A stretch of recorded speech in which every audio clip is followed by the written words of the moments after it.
and then everything changes.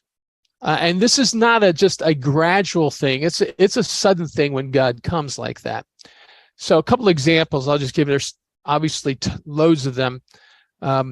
If you know the story of the Hebrides revival in 49 to 53, that began, you heard about people made famous, Peggy and Christine Smith, who prayed, but they called for the elders of their church to gather, and they were in a barn, and they'd been praying for about 3 months until one of the elders, stood up and prayed a deep prayer of honesty, transparency, confession. And at the end of his prayer, he actually collapsed. I mean, these are Church of Scotland people, and they said he went into a trance, and I hate the expression slain in the spirit. That there's got to be a better way to describe it. But this has happened throughout history. This is not a thing where God just overwhelmed in the power of God, falls to the ground. And at that moment, the presence of God didn't just come into that barn, but swept over the whole island. It was extraordinary and lasted. It's one of the longest periods of just God just hovering presence over that region.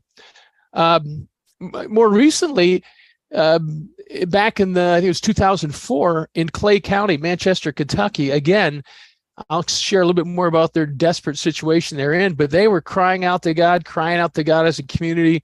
And then they had this march in which they felt it was the Baptist pastor that got a vision of this, which it's the Lord when the Baptists get visions. And anyway, he had this vision of this march, and in which they were just declaring to the community that we've had enough. There was huge abuse of drugs and overrun by drug lords there.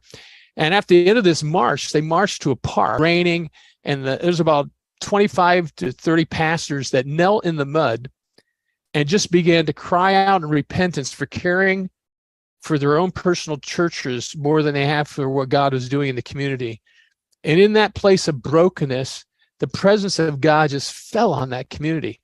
I remember one of the key guys there, Doug Abner, saying to me, he said, Larry, we were just both exhilarated and terrified at the same time. Everyone was like, we don't want to do anything that would mess this up. It was that holy fear that came on them. And it just changed everything. Like within 6 months, 14 people went to prison that were corrupt in the government, the police department, and so forth. It's an extraordinary story. So there's this sudden moving into the presence of the living God.